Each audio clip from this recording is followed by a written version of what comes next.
দিছে এটা আমি বুঝতে পারবো না আপনার। মানে আমি মনে হয় ঘুমাইতে গেলে ওনার স্বপ্ন দেখতাম, মানে আমার এরকম অবস্থা হয়ে গেছে।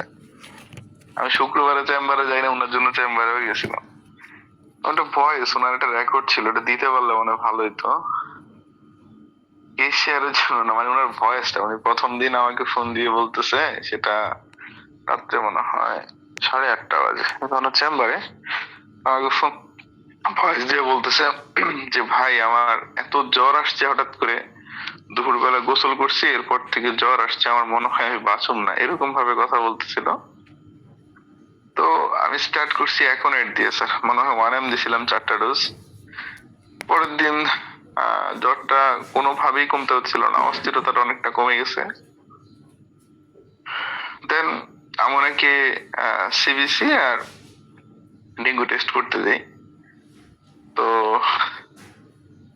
আমি রিপোর্ট গুলো, আমার তো আসলে ফেসবুক নাই, আমি ঠিক কিভাবে দিব? আচ্ছা যাই হোক, হোয়াটসঅ্যাপ আমারে দেন, আমি দেখাচ্ছি। আচ্ছা দিচ্ছি। রিকোয়েস্টে রিপোর্ট গুলো বাইরে শেয়ার দিয়েন না, আমি না হলে প্রেজেন্টেশন দিলে প্ল্যাটেলেট কত ছিল? আচ্ছা আমি প্রেজেন্টেশনটা দেই একটু স্যার।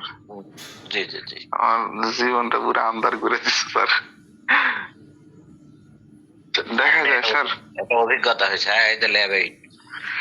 আচ্ছা, তো প্রথম কথা হচ্ছে উনার এখানে আমরা ফার্স্ট অফ অল, এটা 19 তারিখ, এটা যখন করি তখন আপনি জিনিস খেয়াল করে দেখবেন, ইএসআরটা 50 দেখাচ্ছে, ব্লাড ইনফেকশন ইন্ডিকেট করতেছে, হিমোগ্লোবিন ভালো আছে, টোটাল আরবিসিটা 4.38 যথেষ্ট ভালো, প্ল্যাটিলেট 146, একদিনেই কিন্তু কমায় দিছে। 150 কিন্তু রেফারেন্স হলো স্যার। জি জি জি।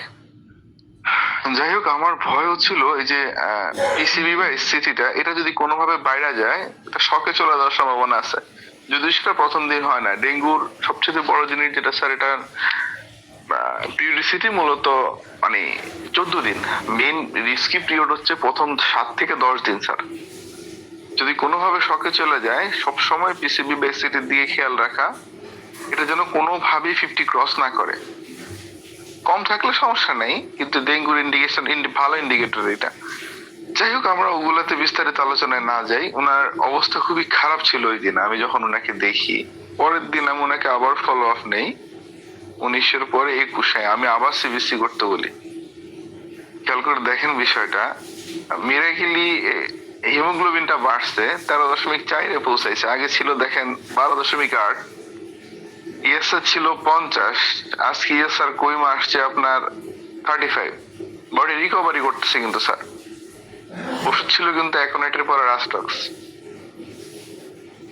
আমি কখনো ক্যারিকাপাপ এটা ব্যবহার করি নাই ডেঙ্গুতে, কিন্তু ওই দিন আমার ব্যবহার করা ছাড়ছে। দিনে 4 বার করে দেওয়া শুরু করি, চোখের পিছনে ব্যথা হইতে থাকে, প্লাস অনেকগুলো সিমটম ছিল, যদি এটা ক্যারিকাস সিমটম না, প্ল্যাটিলেট বাড়াইতে সাহায্য করে, ওই হিসাব অর্গানোপ্যাথিক্স হিসেবে দিছি। দেখেন প্ল্যাটিলেট ওই দিন কমে 1,13,000-এ নামছে, দেখা যাচ্ছে বিষয়টা স্যার। জি জি জি জি। তো আমার পিসিভিটা ওই দিন কইমা 39.6-এ নামছে, যদিও 40 রেফারেন্স ভ্যালু, এটা একটু ওয়ার্মিং ছিল, এরপরও মানে বাড়তেছে না যে এটা ব্লেসিং ছিল স্যার। কেউ মনে হয় আনমিউট হয়ে গেছেন স্যার। আচ্ছা স্যার, এরপরে রিপোর্টটা যেটা ছিল দয়া করে যেটা দেখতেন, এটা 23 তারিখে করেছি কিন্তু আমি স্যার, মানে আমি ব্যাক টু ব্যাক খালি সিবিসি চেক করতেছিলাম যে পেশেন্টের প্রগনোসিসটা কেমন হচ্ছে এটা দেখার জন্য, এটা হোমিওপ্যাথিক্যালির জন্য না স্যার, প্লিজ এটাকে হোমিওপ্যাথিক্যালি ব্যাখ্যাই করবেন না, না। এটা তো নিয়মই হচ্ছে ডেঙ্গু রোগীর প্রতিদিন হচ্ছে প্ল্যাটিলেট চেক করতে হবে। জি জি স্যার। তো এখানে রিমার্কেবলি মানে ভালো চেঞ্জ আসছে, আপনি যদি খেয়াল করে দেখেন স্যার, এখানে ডব্লিউবিসি ছিল আপনার 4.8 মিলিয়ন, সরি 4.8, 4,800। আর এখানে যদি আমরা দেখি ডব্লিউবিসি 8.6 হয়েছে, এবং ব্লাড ইনফেকশন বাইরে গেছে। খেয়াল করছেন বিষয়টা, ইএসআরটা 60 ইন্ডিকেট করতেছে, যদিও এগুলো আমার প্রেসক্রিপশনের উপরে কোনো আঘাত করেনি। যাই হোক, আর সবগুলো জিনিস ব্যালেন্সে চলে আসছে। আমার এর আগে এখানে শুধু মেইন প্রবলেম ছিল মোস্ট প্রবাবলি নিউট্রিফিলের মধ্যে তো দেখে বলতেছি, এট্রিফিল 47, লিপোসাইট 32, রেফারেন্স ভ্যালু তো ঠিক আছে, মনোসাইট এই যে মনোসাইট নিয়ে ঝামেলাটা হয়েছে। মনোসাইট 18 হয়ে গেছে এখানের মধ্যে এসে মনোসাইট 1.6, একটু যদি খেয়াল করেন স্যার 76, শুধু এই একটাই আউলে যাচ্ছে, সাথে হচ্ছে আপনার ইএসআর বাইরে গেছে এবং প্ল্যাটিলেট কমে গেছে। তো প্ল্যাটিলেট তো স্যার ধরেন 70 পর্যন্ত রুগীরা হাতে রাখা যায়, এরপরে রুগীরে আপনার হেরে দিতে হয়, সোজা কথা হচ্ছে এদের হসপিটালাইজড করতে হয়। আর এই রুগী মুখে খাবার নিতে পারতেছিল, তো আমি জন্য হসপিটালাইজড চিন্তাও করি না, এমন একটা ডায়েট চার্ট দিয়ে দিছি, ওই ডায়েট চার্টটাই সে ফলো করতেছিল। পরবর্তীতে আমি খুবই খারাপ কাজ করি বলতে উনি আমাকে বলতেছে আমার খুব অস্থিরতা লাগতেছে, ঘন ঘন পানি খাইতেছি আমি একটু পর পর, সাথে আমার পেট খারাপ, ডায়রিয়া হয়ে গেছে, তো মনে হয় আমি বাঁচবো না। সেই সময় রাত চলতেছে, আমি এত গাধার মতো কাজ করছি, আমি জাস্ট শিখার জন্য বলতেছি। আমি এই রাত্রেবেলা আর্সেনিক 03 দ্বারা প্রেসক্রাইব করি, মানে কি যে বলবো, আমাকে বলতেছে যে ওই দিন রাতে হোমিও ওষুধে অনেকে বলে নাকি পাওয়ার নাই, আমি 1 চামচ খাওয়ার পরে, মানে আমি যদি পারতাম এটা ফেলে দিতাম, আমি ফেলতেও পারিনি। এটা আমার সারা রাত কষ্ট দিছে। আমার উচিত ছিল এটা 3rd বা 4th বা 5th কোনো গ্লাস থেকে এরপরে হয়তো 2-1 ফোঁটা তারে দেওয়া, বাট এটা আমি করতে পারিনি আনফরচুনেটলি। আমি তো ভাবছি ইন্টেন্সিটি যেটা ছিল মনে হয় দেওয়া দরকার ছিল। যাই হোক, পরের দিন রুগী কোনোভাবে আর্সেনিক খেতে রাজি না, তো আমাকে যখন উনি বলার পর আমি আবার কেস নিলাম, আমার কেসের পেপারটা চেম্বারে, যদিও আমি এটা বলার জন্য বলতেছি। দেন আবার কেস নিলাম, মানে ওনার হাড়গুড় ভেঙে আসতেছে বলতেছে ওই দিনই, পরের দিন সেদিন সকালে 23 তারিখ তো উনি এটা বিকালে করছে, ওই দিন তো রাতে আর্সেনিক দিলাম। দেন আমি একদিক থেকে ডেঙ্গু শকের ভয়, আরেকদিকে আর্সেনিকের অ্যাগ্রাভেশন, মানে খুবই ফালতু একটা কাজ হয়েছে এখানের মধ্যে। দেন আমি ইপেটোরিয়াম প্রেসক্রাইব করি, উনি আমার বলতেছে ওনার হাড়গোড় গুলো একদম ভাঙা যাইতেছে, মানে ক্লাসিক্যাল ইউপেটোর লক্ষণ আসছে তখন। আমি এর আগে ইউপেটো আমি কখনো ডেঙ্গুতে ব্যবহার করি নাই। আল্লাহু আকবার কাবীরা। তো ওই দিন যখন আমি ইউপেটো দেই, এরপর থেকে পেশেন্টটা ফিজিক্যালি ইমপ্রুভ হইতে শুরু করে এবং উনি আমাকে বলে যে আমার শরীর একটু ভালো লাগছে। এরপরে আরেকটা সিবিসি করি, ওই সময় প্ল্যাটিলেট মানে আরো 5000 কমছে। যাই হোক, তো পরবর্তীতে ওনার ফ্যামিলি থেকে বেশি প্রেসারাইজ করছিল যে ঠিক আছে আপনি উনি হোমিও ওষুধের বাইরে ওষুধ খাবেই না, তো ওনার ফ্যামিলি থেকে প্রেসার হচ্ছে ঠিক আছে তাহলে আপনি একদিন অ্যালোপ্যাথের সাথে জাস্ট একটু কথা বলেন। পরে আমি আমার এখানে একজন আছেন, আমি ওনার কাছে রেফার করি, উনি এফসিপিএস করে মেডিসিনে, আমি আমাদের সদরের ডাক্তার, আমার পরিচিত, আমি ওনার কাছে রেফার করি এবং ওনাকে আমি বিস্তারিত ব্যাপারটা খুলে বলি। পরে স্যার দেখার পর সব অ্যালোপ্যাথ খারাপ হয় না স্যার, কিছু অ্যালোপ্যাথ মানে উনি রুগী পরবর্তীতে ওখান থেকে কি দিছে, রেমিপ্রাজল দিছে আর একটা ইনহেলার দিছে, বলছে যদি শ্বাসকষ্ট হয় ইনহেলারটা নিবেন, আর চাইলে গ্যাসের ওষুধটা খেতে পারেন, আর ওনার ওষুধ যেভাবে খাচ্ছেন এভাবেই খান। উনি আমাকে এভাবে আইসা বলছেন, যেহেতু ওনার ওষুধে বডি রিকভার করতেছে, প্ল্যাটিলেট কমতেছে, এটা বিষয় না, আপনার এখানে পরবর্তীতে ইএসআরটাও কমে গেছে লাস্টের ইয়েতে, এবং প্ল্যাটিলেটটা যতটুকু কমছে এতটুকু কমা বলে না, আপনি আর একবারও সিবিসি করবেন না, এটা এমনি রিকভার করবে। কারণ ডেঙ্গু পরবর্তী সবচাইতে বড় বিষয় যেটা, সেটা ডেঙ্গুর শক স্যার। যদি একবার কারো শক হয়, আল্লাহ ক্ষমা করুক, এটার অবস্থাটা খুবই ভয়ঙ্কর হয়। ডেঙ্গু রোগী যখনই ম্যানেজ করা হয়, কয়েকটা জিনিস দেখাটা খুবই গুরুত্বপূর্ণ। ডেঙ্গুর জন্য সবচাইতে বড় জিনিস যেটা, রক্তনালী গুলো লিকি হয়ে যায় এবং রক্ত যে তরল অংশ যেটাকে আমরা প্লাজমা বলি, রক্তনালী থেকে বাইরের দিকে বের হয়ে যায় এবং রক্তচাপটা দ্রুত নামে এবং শরীরের যে গুরুত্বপূর্ণ অঙ্গ কিডনি, লিভার, ব্রেন পর্যাপ্ত পরিমাণে রক্ত তখন আর পায় না। এটাই শকের অবস্থা বলা হয়। আমি আবার রিপিট করতেছি যে রক্তনালীর রক্তের যে তরল অংশ প্লাজমাটা, এটা রক্তনালীর বাইরে চলে আসে, রক্তনালীর ভিতরে মানে ভিতরে রক্তের পরিমাণটা কমে যায় এবং ব্লাড প্রেশারটা নেমে যায়। কি হয়, কিছু লক্ষণ খুবই গুরুত্বপূর্ণ, একটা থাকলেও এটা মানে আমি তো ওনাকে প্রস্রাব একটা চৌবাচ্চার মধ্যে করতে বলছিলাম, আমি একটা দিয়ে দিছি এখানে, ওটার মধ্যে প্রস্রাব করতে বলছি, যে প্রস্রাবের পরিমাণ যদি কোনোভাবে কমে যায়, ডেঙ্গু রোগীকে হাতে রাখাটা খুবই রিস্ক। অতিরিক্ত মাথা ঘামানো, অতিরিক্ত ঘামাইতে থাকা, হাত পা গুলা ঠান্ডা হয়ে যাওয়া, এগুলো খুবই ভয়ঙ্কর রিপোর্ট। তো সবচেয়ে বড় যেটা বিষয়, যে হেমাটোক্রিট যেটা এসসিটি আমরা বলতেছিলাম, এটা হঠাৎ করে বেড়ে যাওয়া মোর দেন 50, সিবিসি তে কোনোভাবে 50 দেখলে এই কেস হাতে না রাখা, এটা প্লাজমা লিকেজের কারণে মূলত এটা হয়। এটার যে মেইন ম্যানেজমেন্টটা, যে ব্লাড প্রেশার দেখা যায় উপরেরটা 90-তে নামা যায়, সবচেয়ে ভয়ঙ্কর বিষয় হচ্ছে এটা, প্রস্রাবের পরিমাণ কমে যায়, তখন তার আইসিইউ সাপোর্ট লাগে। তো কিছু ক্ষেত্রে গোড়ামি করাটা খুবই বোকামি। তো এদের ক্ষেত্রে যখন সে মুখে আর খাবার নিতে পারতেছে না, ওই মুহূর্তে আইভি ফ্লুইড দেওয়া, এবং সেটা মানে হাই ফ্লোতে আইভি ফ্লুইড দেওয়া, ব্লাড প্রেশার মনিটরিং করা, ইউরিনের বিষয়টা দিয়ে খেয়াল রাখা। তাহলে ডেঙ্গু শক বলতে আমরা কি বুঝলাম? ব্লাড প্রেশার পড়ে যাওয়া, প্লাজমা লিকেজ হওয়া, কোনো বডির অর্গান ড্যামেজ হওয়ার বিষয়।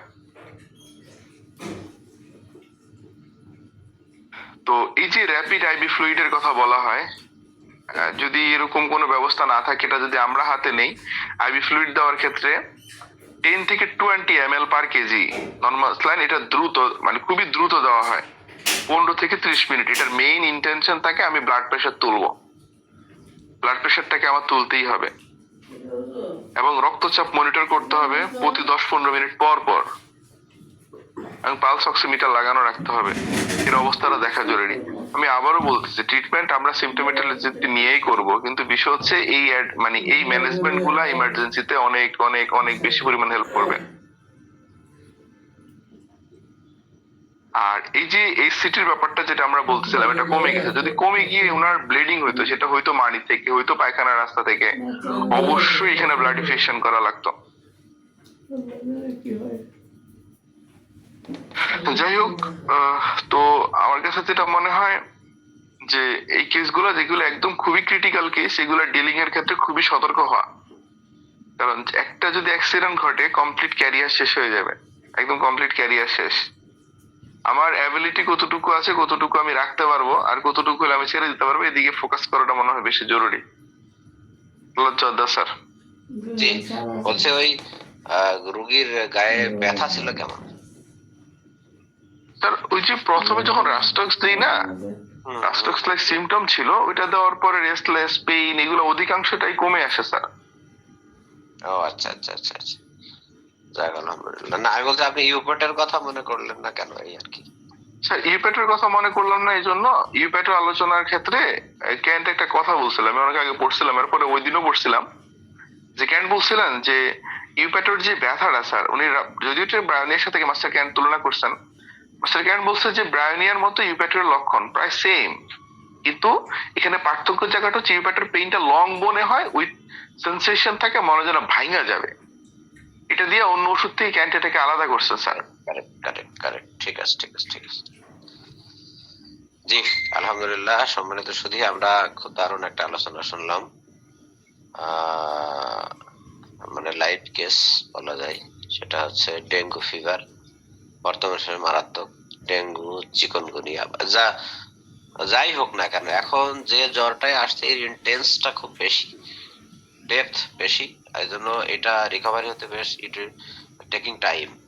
তো এই ব্যাপার আমরা সফটলি হ্যান্ডেল করব, আমার আয়ত্তের ভিতরে থাকলে ভালো, আদারওয়াইজ উইল কুইট করব। এটা খুব important issue.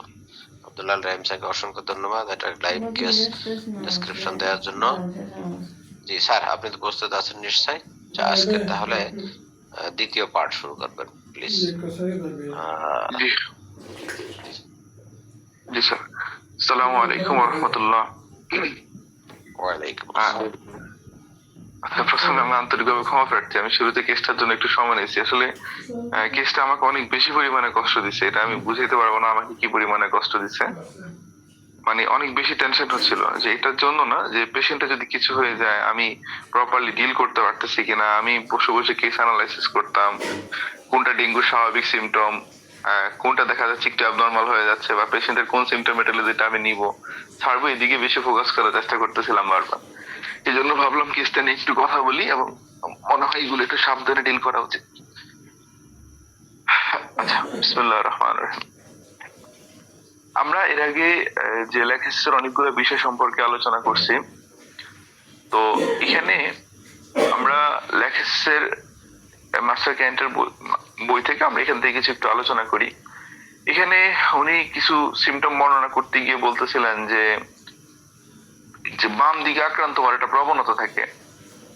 As we go over the symptom, our text is to the notice something singular to complaints that is tendency to affect the left side. ল্যাকেসিসের অধিকাংশ সমস্যাগুলো বাম দিকে আক্রান্ত করে। or to begin on the left extend the right, এটা বাম পাশে শুরু হয়ে ডান দিকে ছড়ায় পড়ে। এটা ল্যাকেসিসের বিখ্যাত লক্ষণ এবং লাইকোপোডিয়ামের সাথে এর ভালো তুলনা হয়। লাইকো ডান সাইড থেকে বাম সাইড দিকে যায়। কোনো ব্যথা যদি আমি বাম সাইডে পাই, আমি ল্যাকেসিসকে ভাববো না, আমি দেখবো এটার অরিজিনটা কোথায়। যদি রাইটে অরিজিন হয়ে লেফটে আসে, আমি অবভিয়াসলি এখানে লাইকোপোডিয়ামকে ভাববো, বা অন্য যে ওষুধগুলো আছে এখানে ভাববো। যদি ল্যাকেসিস লাইক সিমিলারিটি থাকে তাহলে ভিন্ন কথা। The paralysis begin gradually appearing weakness upon the left side which extend to the right side. Paralysis এর ব্যাপারটা বা যেটাকে পক্ষাঘাত বলা হয়, এটা সাধারণত প্রথম বাম পাশে হয়, ধীরে ধীরে দুর্বলতা দিয়ে শুরু হয়, সেই দুর্বলতা ডান দিকে প্রসারিত হয়। It has a strong affinity for the ovaries and this will found the left ovary is affected first. বর্তমান সময়ে ওভারিয়ান সিস্ট, ওভারিয়ান টিউমার পায় না বা এগুলো ট্রিট করে না একজন হোমিওপ্যাথ পাওয়া যাবে না। এগুলো অনেক বেশি পরিমাণে হচ্ছে। এটির ইটিওলজি যদিও ভিন্ন, আমরা একদিন এগুলো নিয়ে আলোচনা করব। তা আমরা দেখি যে এদের যে ওভারিত সমস্যাটা, ওই মেইন কথাতে আমরা থাকবো। প্রথমে বাম ওভারি আক্রান্ত হয় এবং পরে ডান ওভারিটা, which extend to the right side. It has a strong affinity for the ovaries in this and this it we have found that the left ovary is affected first. এটা যে ওভারি বা ডিম্বাশয়ের ক্ষেত্রে প্রতি শক্তিশালী একটা কাজ করে। দেখা যাবে যে প্রথমে প্রায় সময় বাম ওভারিটা আক্রান্ত হয় এবং it is the inflammation of the ovaries, the left will be affected first then later right. সেটা যে ওভারাইটিস এর ব্যাপারটা আমরা বলি, বা ওভারাইটিস যেখানে ডিম্বাশয়ের মতো প্রদাহ বা ইনফ্লামেশন হয়, এটাও প্রথমে বাম পাশে আক্রান্ত হয়, এরপরে ডান পাশে আক্রান্ত হয়। তাহলে ল্যাকেসিসের ব্যাপারে আমরা যতটুকু দেখলাম, এদের সমস্যাগুলো বামে হয়, বাম থেকে ডানে যায় বা ডানে ছড়ায় পড়ে। মহিলাদের ক্ষেত্রে, মায়েদের ক্ষেত্রে সেটা যদি আমরা দেখি যে ব্যথা বা ব্যথা, ইনফ্লামেশন, টিউমার, সিস্ট বা সেন্সিটিভিটি যাই থাকুক না কেন, সেটা বাম ওভারিতে স্টার্ট করে দেন ডান ওভারি আক্রান্ত হয়। তাহলে ল্যাকেসিসের লেফট টু রাইট, এটা তো একদম সহজ কথা যে প্রথমে দেখা যায় এদের বাম সাইডটা আক্রান্ত হয় দেন ডান সাইডটা আক্রান্ত হয়। ক্যান্ট এটাকে একটু হয়তো আর অন্যভাবে মানে একটু বিস্তারিত ভাবে আলোচনা করছেন। আচ্ছা, তো আমরা দেখি মাস্টার ক্যান্ট এর পরে বলতেছেন the inflammation begins the left side throat gradually does to the right. ওই ঘুরে ফিরে কথা গুলাই আসতেছে যে গলার প্রদাহটা, ইনফ্লামেশনটা প্রথমে বাম দিকে শুরু হয় এবং ধীরে ধীরে ডান দিকে ছড়ায় পড়ে। the left side of the head commonly most affected, মাথার বাম পাশটা বেশি আক্রান্ত হয়। the left eye become painful and pain extend to the right side. মানে ইন জেনারেলি লেফট সাইড আক্রান্ত হয় দেন ডান দিকে ছড়ায় পড়ে। the left side of the back of the head, the occipital headache will be more affected than the right. Occipital হেডেকের ক্ষেত্রে মাথার পিছনের বাম অংশ থেকে মাথার ডান দিকের তুলনায় বেশি আক্রান্ত হয়। সাইটিকের ক্ষেত্রে, হেডেকের ক্ষেত্রে আমরা এখানে কিছু আলাদা দেখতে পাই। আমরা বলি ল্যাকেসিস বাম সাইডে কাজ করে, কিন্তু সাইটিকাতে ল্যাকেসিস রাইট সাইডেড।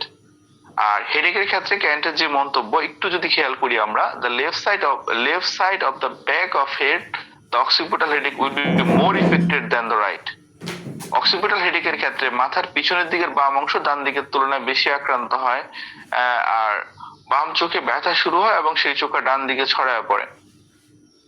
আচ্ছা, এখানে এর পরে এসে ক্যান্ট যে কথাটা বলছেন যে this does not always follow, এটা সবসময় নাও হইতে পারে, কখনো উল্টা দিক থেকে শুরু হইতে পারে। তো ল্যাকেসিসকে ভুলে যাওয়া বা ল্যাকেসিস প্রেসক্রিপশন না করা এটা উচিত না। এর আগে যে কথাটা আমি এই জন্য টানছিলাম লাইকোর বিষয়টা, যে রাইট সাইডে অরিজিন হয়ে লেফট সাইড যদি আটকে যায়, আমরা ল্যাকেসিসের সিমটম সিমিলারিটি থাকলে আমরা এখানে ল্যাকেসিসকে ভাবতে পারবো, তবে এটা বাম দিকটা বেশি আক্রান্ত করে। This does not always follow and if the reverse is true does not contraindicated to lachesis but such is common to the feature of it. দেখেন, সবসময় এটা নাও হইতে পারে, কখনো উল্টা দিক থেকে শুরু হইতে পারে, তবুও ল্যাকেসিসকে মানে ডাজ নট কন্ট্রাইন্ডিকেটেড, ল্যাকেসিসের এটা মানে বিরুদ্ধ বা ল্যাকেসিস দেওয়াই যাবে না এই অবস্থা, এরকম না। যদিও দেখি স্বাভাবিকভাবে ল্যাকেসিস বাম দিকটাই বেশি আক্রান্ত হয়। Left upper and right lower has observe, উপরের দিকের বাম এবং নিচের দিকের ডান দিকটা আক্রান্ত হয়। আমরা এটা অ্যাগারিকাসের মধ্যেও দেখি যে আড়াআড়ি ভাবে এরা আক্রান্ত হয়, বা আড়াআড়ি ভাবে এই জিনিসটা দেখা দেয়, এদের সমস্যা হয়। যে দেখা গেল কারো রাইট শোল্ডার ব্যথা করতেছে, তো আর আবার দেখা যায় যে লেফট নিতে ব্যথা হচ্ছে, একদম আড়াআড়ি ভাবে হয়। যাই হোক, মাস্টার ক্যান্ট এর পরে বলতেছেন, in many symptoms of lachesis there is morning aggravation. Lachesis এর অনেকগুলো সমস্যা আছে যেটা সকালবেলায় বাড়ে। আমরা যে টিপিক্যালি যে কেলি গ্রুপের কথা যদি আমরা বলি, টিপিক্যালি সকল কেলি গ্রুপের রাতে স্পেশালি মিডনাইট আফটার অ্যাগ্রাভেশন হয়, মাঝরাতের পর বাড়ে, এটা আমরা সবাই জানি। তো কেলি গ্রুপের ক্ষেত্রে এই যে মাঝরাতের পর অ্যাগ্রাভেশনের যে জায়গাটা, এটা আমরা খুব প্রমিনেন্টলি দেখি এখানে, যেটা মাঝরাতের পর সকল সমস্যাগুলো বাড়ে। এই সেম কেলি গ্রুপের সকল সমস্যাগুলো সকালবেলায় বাড়ে, শ্বাসকষ্ট থেকে শুরু করে আরো অনেকগুলো সমস্যা সকালবেলায় বাড়ে আমরা দেখি। কেলি গ্রুপকে কেন আনা হলো এখানে? কেলি গ্রুপকে আনার কারণ হচ্ছে ওই যে ল্যাকেসিসের বিষয়টা, যে সে শুইতে গেলে বাড়তেছে, একটু ডিপ স্লিপে যাইতে পারতেছে না, তার সমস্যাগুলো বাড়তেছে।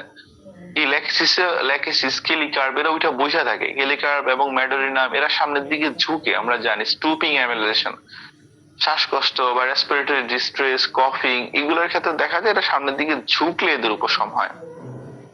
Many symptoms of lachesis there is the morning aggravation, মানে অনেকগুলো সমস্যা আছে যেগুলো সকালবেলায় বাড়ে। This is well known lachesis aggravation after sleep and the patient sleep into the aggravation. সেই পরিচিত ল্যাকেসিসের যে একটা বৈশিষ্ট্য আসে, ঘুমের পর তার সমস্যাগুলো বাড়ে। ঘুমের মধ্যে স্পেশালি যখন হচ্ছে ডিপ স্লিপে যাইতে যায় তার সমস্যাগুলো বাড়ে। The well known lachesis aggravation after sleep, ঘুমের পর বাড়ে। The patient will sleep into the aggravation.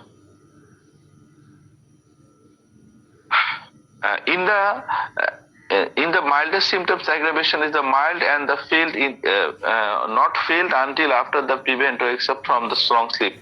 দেখেন, হালকা উপসর্গগুলোর ক্ষেত্রে এই যে অ্যাগ্রাভেশন বা বৃদ্ধিটা খুব তীব্র হয় না, ঘুম থেকে জাগার পরে তার অনুভূতিটা হয়, উফ আমি কেন ঘুমাইছি। মাস্টার ক্যান্ট এটা একদম শুরুতে উনি আলোচনাটা করছে যে ল্যাকেসিস যখন ঘুমাইতে গেলে সমস্যাগুলো বাড়ে, এবং ঘুম থেকে উঠলে ওর খুবই বিরক্ত লাগে, আমি কেন ঘুমাইছি। এই ক্ষেত্রে ল্যাকেসিস গরম সহ্য করতে পারে না, আমরা এর আগেও বলেছি, কিন্তু এই ল্যাকেসিস শীতকাতর হইতে পারে। শীতকাতর হইলে ল্যাকেসিসকে কোনোভাবেই বাদ দেওয়া যাবে না। সবসময় যেটা বড় বড় হোমিওপ্যাথদের মন্তব্য, ওইটাই আমি বিশ্বাস করি এবং ওইটাই মানার চেষ্টা করি। কাতরতা যদি এক্সট্রিম না হয়, এটাকে কোনো কিছু দিয়ে না গনা, এটাকে কোনোভাবে প্রায়োরিটি না দেওয়া। সেটা কিরকম? সেই কাতরতা যদি সরিনাম, সাইলেশিয়া, হিপার সালফার এদের মতো যদি এক্সট্রিম চিলি না হয়, আমি এটাকে দাম দিব না। অধিকাংশ কেসে আমি এটাকে ওভারলুক করব। যদি সেটা fluoric acid, iodium, natrum muriaticum, argentum nitricum, pulsatilla এদের মতো যদি গরম কাতর না হয়, আমিও সেটাকে দাম দিব না, এটাকে আমি স্কিপ করব। তো মানে স্কিপ করবো বলতে এটার কারণ আমি কোনো ওষুধকে বাদ দিয়ে দিব না। আর যদি কাতরতাকে প্রাধান্য দিতে হয়, যারা অত্যাধিক পরিমাণে কাতর এদেরকে প্রায়োরিটি দেওয়া উচিত। যারা অত্যাধিক পরিমাণে কাতর, অত্যাধিক পরিমাণে গরম, অত্যাধিক পরিমাণে শীত কাতর, ওই ক্ষেত্রে এগুলাকে প্রায়োরিটি দেওয়া উচিত। আমি এটা বলতেছি না যে কাতরতার ভ্যালু নাই বা কিছু, অবশ্যই কাতরতার ভ্যালু আছে। যেমন এই যে একটু আগে যে মাস্টার ক্যান্ট যে কথাটা বললো, কারো সমস্যা রাইট সাইডে হয় নাই, সমস্যা শুরু হয়েছে লেফট সাইডে, ওই ক্ষেত্রেও আমরা ল্যাকেসিসকে ভাবতে পারবো। আপনি ধরেন তার একটা ইউএসজি করলেন, ফর এক্সাম্পল প্লিজ, তার একটা ইউএসজি আপনি করলেন, সে লোয়ার অ্যাবডোমেনের লেফট সাইডের পেইন নিয়ে এসে আপনার কাছে আসছে, আপনি ওভারাইটিস ধারণা করতেছেন, ওভারিতে কোনো সিস্ট ধারণা করতেছেন, আপনি যে কোনো প্যাথোলজি ধারণা করতেছেন, কোনো গ্রোথ হয়েছে এখানে বা কিছু, যে কোনো কিছু আপনি ধারণা করতেছেন। আপনি দেখলেন শুধু লেফট ওভারিতে কমপ্লেন, বাল্কি ইউটেরাস বা অন্য ওভারিতে কোনো সমস্যা, অনেক কিছু আপনি এখানে পাচ্ছেন না, তখন কি আপনি ল্যাকেসিসকে বাদ দিবেন? কই, কখনো তো বাদ দেন না। তখন তো পেইনটা তার বাম পাশে হয়, তখন তো ল্যাকেসিসকে ধরে প্রেসক্রিপশন করেন যে লেফট সাইড ইজ ইফেক্টেড। আমরা যখন কোনো পেশেন্টকে বলি যে লেফট সাইডে আক্রান্ত হয়েছে বেশি, তার বাম হাঁটু ব্যথা করতেছে, তার অ্যাঙ্কেল জয়েন্টও বাম পাশে ব্যথা, শোল্ডারে ব্যথা হচ্ছে, বাম ওভারিতে, বাম টেস্টিকলের সমস্যা হচ্ছে যদি সেটা পুরুষ হয়, আমরা এইভাবে ভাবতে পারি। তো জাস্ট একটা সমস্যা লেফট সাইড নিয়ে আমরা পেশেন্টটাকে লেফট সাইডেড বলতে পারি না, মনে হয় রাইট আমাদের নাই। যাই হোক, তো এই যদিও রুগীটা শীতকাতর হয়, মাস্টার ক্যান্ডিডেটের বিষয়ে বলছেন যে রুগীটা ল্যাকিসিসের যদি কোনো রুগী শীতকাতর হয়, এরপরও দেখা যাবে যখন সে গরম রুমের মধ্যে যাচ্ছে তখন তার সমস্যাগুলো বাড়তেছে। এবং এদের যে আলসার গুলা, ল্যাকিসিসের যে আলসার গুলা থাকে, এগুলাতে একটু সতর্ক থাকা। এগুলো একটু ফসফরাস ক্রিওজোটের মতো, দেখা যায় হালকা একটু আঘাত লাগলে প্রচুর পরিমাণে ব্লিডিং হয়, প্রচুর পরিমাণে ব্লিডিং হয়। If there is ulceration, the ulceration bleeds black blood, কালো রক্ত আসতে থাকে, which soon coagulates from the wounds, there is a much bleeding, অনেক বেশি ব্লিডিং হয়, যেখানের মধ্যে আমরা যে হ্যামোরেজিক যে টেন্ডেন্সিটা আমরা ল্যাকিসিসের মধ্যে দেখতে পাই, যে স্নেক ভ্যারাম গুলোর মধ্যে রক্তপাতের একটা প্রবণতা দেখতে পাই, ওইটাই আমরা এখানে খেয়াল করি। তাহলে আমরা লেফট সাইডে এক্সিলিটির কথা বলতেছিলাম যে এর বাম সাইডে দখল আছে, যখন ঘুমাইতে যায় এর সকল সমস্যাগুলো বাড়ে। ঘুম থেকে যদি আপনার এই ঘুম থেকে মানে ঘুমাইতে গেলে নাও বাড়ে, যদি সমস্যাটা একদম মাইল্ড হয়, মাস্টার ক্যান যে জিনিসটা বোঝানোর চেষ্টা করছেন এবং ওনার লেকচার থেকে আমি যেটা বুঝছি সেটাই বলতেছি, যে মাস্টার ক্যান বলতেছেন এদের এটা যদি মাইল্ড থাকে, একদম হালকা থাকে, যখন সে ঘুম থেকে উঠে তখন দেখে আরে এই আমি কেন ঘুমাইলাম, ওই তার প্রতি বিতৃষ্ণা আসতে থাকে। আরো বিস্তারিত আলোচনা ক্যান প্রথমে করছেন। দেখ আমরা যে পয়েন্টটাতে ছিলাম, এদের যে সমস্যাগুলো এবং যে ঘুমের মধ্যে সমস্যাগুলো বাড়ে, the well known lachesis aggravation after sleep, patient with sleep aggravation, মানে রোগী ঘুম থেকে উঠে দেখে যে তার সমস্যাগুলা, মানে সে যে ঘুমাইছে ঘুমের মধ্যে তার সমস্যাগুলো খুব বিরক্ত লাগে তখন তার কাছে। But if the aggravation one that considerable violence, the patient may feel immediately on the going to the sleep and it arrows him. দেখুন, কিন্তু যদি অবনতিটা খুব ভালো পরিমাণে হয় বা অ্যাগ্রাভেশনটা খুব ভালো পরিমাণে হয়, তীব্র পরিমাণে হয়, তাহলে রোগী যখন ঘুমাইতে যায়, one of that is considerable violence, if the patient may feel immediately on the going to sleep and it arrows him, সে এই যে সমস্যাটা এটা তারা জায়গায় তোলে, সে আর ঘুমাইতে পারে না যখন সে ঘুমাইতে যায়, যদি খুব সিভিয়ার হয়। যাই হোক, মাস্টার ক্যান্ট এরপরে বলতেছেন এটা হার্টের সমস্যার ক্ষেত্রে, যাদের হার্টের সমস্যা আছে এটা তাদের ক্ষেত্রে এই সমস্যাটি স্পষ্টভাবে বেশি দেখতে পাওয়া যায়। as soon as he goes to the sleep, যখন সে ঘুমাইতে যায়, উইথ দ্য পালপিটেশন, তার বুক ধড়ফড় করতে থাকে, শ্বাসকষ্ট হয়, দম বন্ধ হয়ে আসে, মাথা ঘুরতে থাকে, মাথার পিছন সাইডে ব্যথা হইতে থাকে, সার্কুলেটরি ডিস্টারবেন্স হয়। তাহলে আমরা এতটুকুতে কি দেখলাম, যে ল্যাকিসিসের যে অ্যাগ্রাভেশনটা, যখন সে ঘুমাইতে যায় তার সমস্যাগুলো বাড়ে। যদি সিমটমটা মাইল্ড থাকে, অত বেশি খারাপ অবস্থা না থাকে, ঘুম থেকে উঠার পর বাড়ে।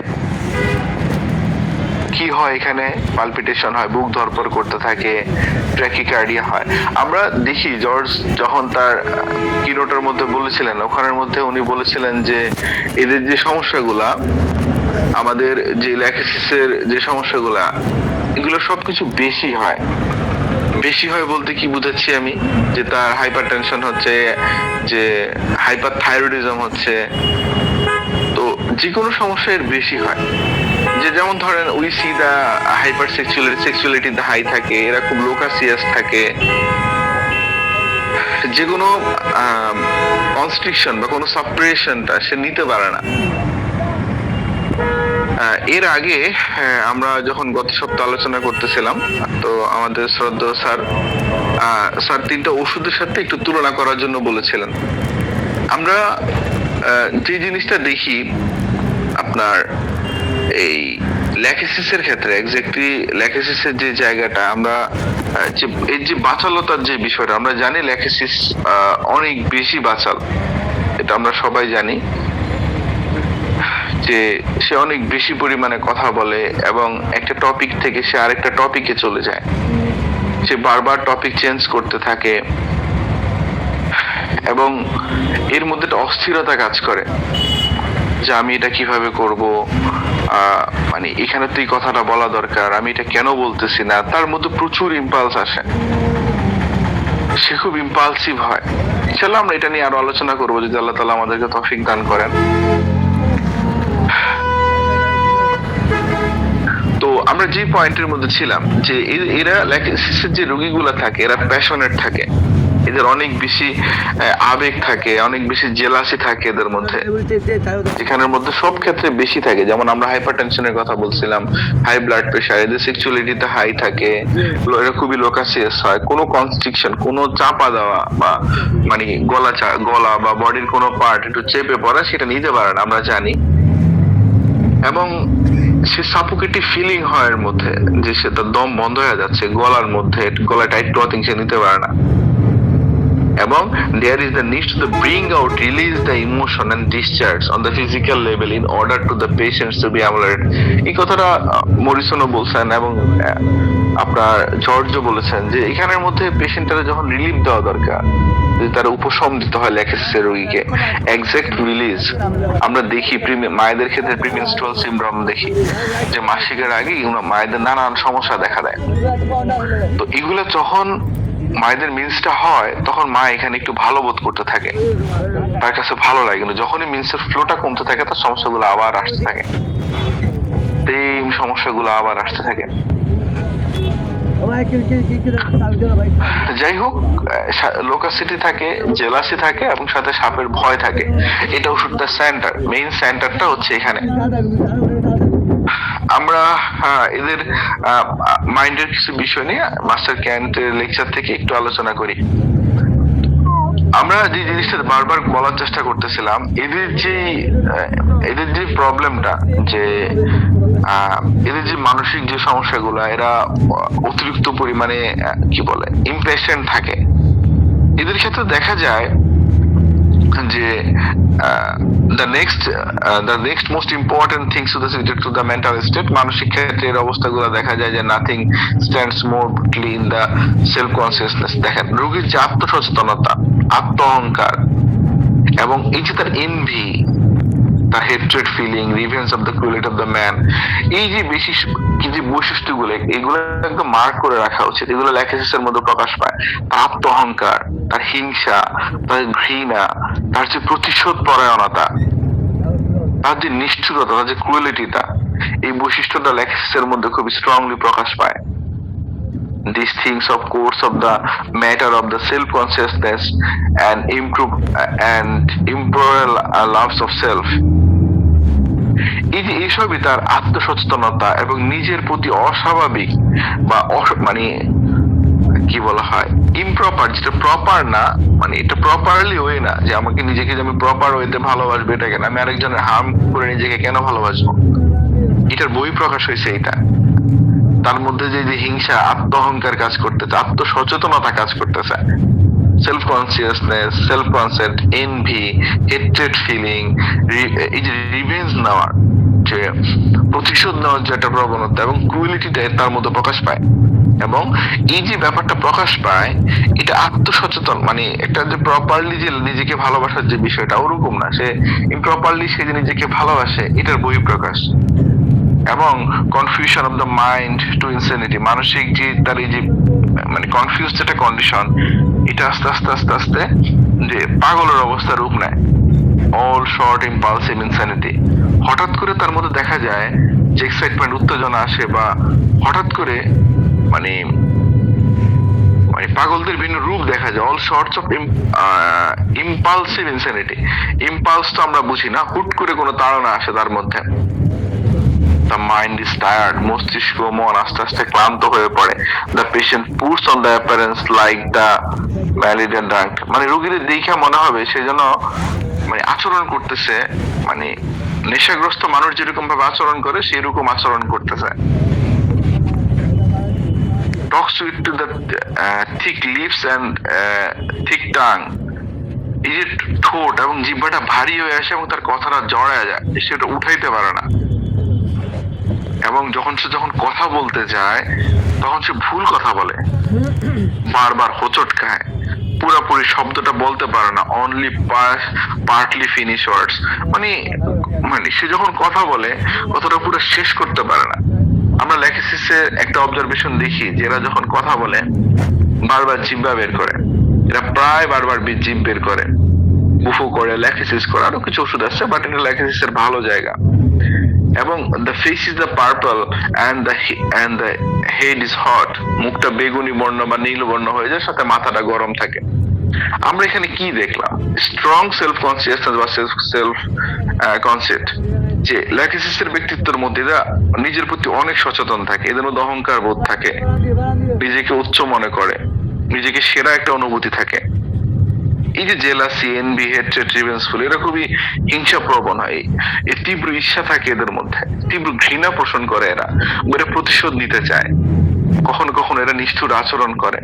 মেন্টাল কনফিউশন আমরা কি দেখলাম? ইম্পালসিভ ইনসেনিটি, মাথায় গোলমাল দেখা দেয়, কোনো ধারণা পরিষ্কার ভাবে সে রাখতে পারে না, সে খুব ইম্পালসিভ হয় কোনো ধারণা ছাড়া। এই ইম্পালসিভনেস এর সাথে আর্জেন্টাইন নাইট্রিগামকে মিলানোর আমার কাছে মনে হয় কোনো জায়গা নাই। যেমন আর্জেন্টাইন নাইট্রিগামের যে ইম্পালসটা আসে, হুট করে ইম্পালস আসে যে দেই তো হাতটা একটু সকেটের মধ্যে ঢুকে, দেই তো ছাদের থেকে একটু লাভ, দেই তো ব্রিজের উপর থেকে একটু লাভ, কি হবে? গাড়ি যাচ্ছে, দেই তো পাটা একটু ট্রাকের চাকার নিচে ঢুকে, কি হবে? এই যে পুলিশ টাইপ ইম্পালস আছে আর্জেন্টাইন নাইট্রিগামের মনের মধ্যে। যাই হোক, আমরা ক্যান্টাল লেকচারে মেন্টাল স্টেটটা একটু পড়ি। আমার কাছে মনে হয় এটা অন্যান্য জায়গাগুলোর থেকে এই জায়গাটা অন্যান্য বইগুলো আমরা দেখবো, বাট মেন্টাল স্টেটটা মনে হয় অন্যান্য যতগুলো বই আছে থেকে ক্যান্টারে বিস্তারিত ভাবে ব্যাখ্যা করে লিখছেন। আচ্ছা, এই যে গলার মধ্যে তার একটা চাপ লাগানো অনুভূতি থাকে, গলার চারপাশে এই যে গলারটা, এটা তার কাছে খুব অস্বস্তি লাগে। আর যত অস্বস্তি বাড়ে তখন দেখা যায় যে তার শ্বাস বন্ধ হয়ে যাবে, এরকম একটা অনুভূতি তৈরি হয়, তাদের দম আটকে যাবে এবং মানসিক বিভ্রান্তি গুলা বাড়তে থাকে এবং এর আচরণে অনেক বেশি নেশাগ্রস্ত, যে ড্রাঙ্কার মানুষ যেটা এরকম ভাবে হয়ে ওঠে না, বা এরকম মনে হয় ওদেরকে দেখলে।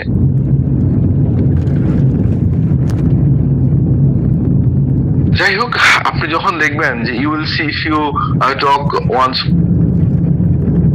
সিমটমস লাইক ল্যাকিসিস, আপনি যখন দেখবেন যে কোনো হুইস্কি বা নেশাগ্রস্ত কোনো ব্যক্তির সাথে কথা বলতে দেখবেন, তখন দেখবেন ল্যাকিসিসের মতো অনেকগুলা সিমটম পাওয়া যাবে। যারা মদ পান করে এরপরে কথা বলতে থাকে, যে জিভটা উঠে জিভটা মুভ করতে পারতেছে না, কথাগুলো বারবার জড়ায়া যাচ্ছে। ক্যান্ট এটা বোঝানোর চেষ্টা করছেন এখানে। এর আগেও যদি ক্যান্ট এটা নিয়ে আলোচনা করছেন, সে যখন সে কথা বলতে যায় সে হোঁচট খায়, সে কি বলছে সে বুঝতে পারে না, বাক্যগুলো শুধু অর্ধেক বলে, পুরো শব্দটা উচ্চারণ সে করে না। এইগুলা স্ট্রংলি ল্যাকিসিসকে ইন্ডিকেট করে। ক্যান্ট এখানে একদম স্পষ্ট ভাবে ছবি তুলে দিছে যে যখন কেউ হুইস্কি খাচ্ছে বা যখন সে কেউ নেশা করতেছে, তার মধ্যে ল্যাকিসিসের মিল পাওয়া যায়। সে যখন কথা বলতে বলতে হোঁচট খাচ্ছে, কি বলতেছে তা বুঝতে পারতেছে না, কথাগুলো শুধু অর্ধেক বলে, শব্দটারও পুরোপুরি উচ্চারণ করে না।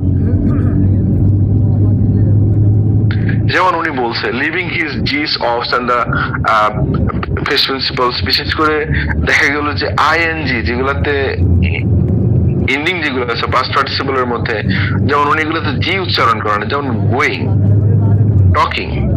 তো এগুলোর ক্ষেত্রে গোয়েন এক্স্যাক্টলি সে আইএনজিটা উচ্চারণ করে না, কিন্তু আরো ভাঙ্গা বলছে এখানের মধ্যে। এবং সে যে ভুল করে, হোঁচট খায়, অস্পষ্ট ভাবে বিড়বিড় করে, stumbles of the wonders mutters and the tells first one things and then another। এরপরে দেখা যায় যে একটা বিষয় বলতে গিয়ে সে আরেক বিষয়ের মধ্যে চলে গেছে। খেয়াল করে দেখুন বিষয়টা। আমরা ইনশাআল্লাহ ল্যাকিসিস, স্টামোনিয়াম, এদের লোকাসিটি নিয়ে এবং সিমিসিস, এগুলো লোকাসিটি নিয়ে আমরা আলোচনা করব।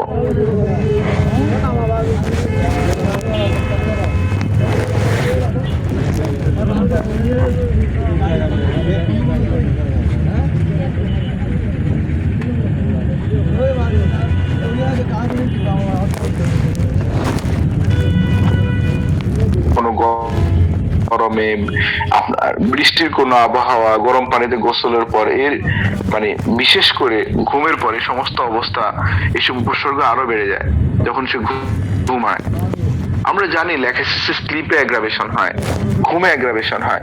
যখন সেটা স্লাইড থাকে, সমস্যাগুলো স্লাইড থাকে, ক্যান যে ব্যাপারটা বলেছেন যে তখন সে ঘুমের মধ্যে এটা অনুভব করে না, তখন তার ঘুম থেকে উঠলে অস্বস্তি লাগে, আমি কেন ঘুমাইলাম। এই এই যে তার মধ্যে নেক সেন্সিটিভিটিটা চকিং হয়, আপনার কলার চেইন, স্কার্ফ, এমনকি মানে হালকা স্পর্শ সেটা নিতে পারে না, এটা ল্যাকিসিসের একটা কি নোট। নার্ভাস আর মেন্টাল কনফিউশন আমরা এখানে মধ্যে দেখতে পাই। সে একটা মানে মেকানিক্যাল ইনটক্সিকেশন, সে একটা মদ্য ব্যক্তির মতো কথা বলে, কথা বলতে গিয়ে কথা যাচ্ছে, তার বাক্যটা কমপ্লিট করতে পারতেছে না, ভুলভাল বলতেছে, হোঁচট খাইতেছে, একটা বিষয় থেকে সে আরেকটা বিষয় জাম্প করতেছে এটাকে শেষ না করে। এবং যে প্রেজেন্ট পার্টিসিপলের যে ওয়ার্ড গুলো যেগুলো আছে এগুলো ল্যাকিসিস ঠিক মতো বলতে পারে না। আমরা ল্যাকিসিসের অ্যাগ্রাভেশন পিরিয়ড দেখলাম এখানে, তার বসন্তকালে, এরপরে যখন কোল্ড ওয়েদারের পর যখন হঠাৎ গরম পড়ে, মানে কোল্ড থেকে যখন হিটের দিকে যাচ্ছে, রেইনি ওয়েদারের মধ্যে গরম পানিতে গোসল করার পরে আফটার স্লিপে এখন তার সমস্যাগুলো বাড়ে। এগুলো ল্যাকিসিসের খুব গুরুত্বপূর্ণ জায়গা। আচ্ছা, এবং আমরা এদের মধ্যে জেলাসি এবং সাসপিসিয়াসনেস এর বিষয়গুলো দেখি। আমরা বলি যে ল্যাকিসিস অনেক বেশি জেলাস, সাসপিসিয়াসনেস আছে এখানের মধ্যে। হ্যাঁ, ল্যাকিসিস প্রচুর পরিমাণে জেলাস, এর পিছনে অনেকগুলো কারণ আছে। এই দেখেন, এই জেলাসিটা কিন্তু সেলফ ওরিয়েন্টেড, নিজেকে ভালো রাখতে গিয়ে, মানে সেটা নিজের প্রতি অস্বাভাবিক পরিমাণে ভালোবাসা, এটা বহিঃপ্রকাশ।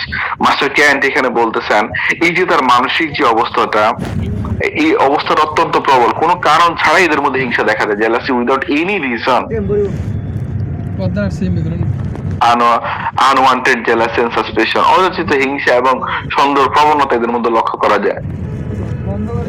Many times this medicine has gives suspicion in the girls when they are simply suspicious their girlfriends.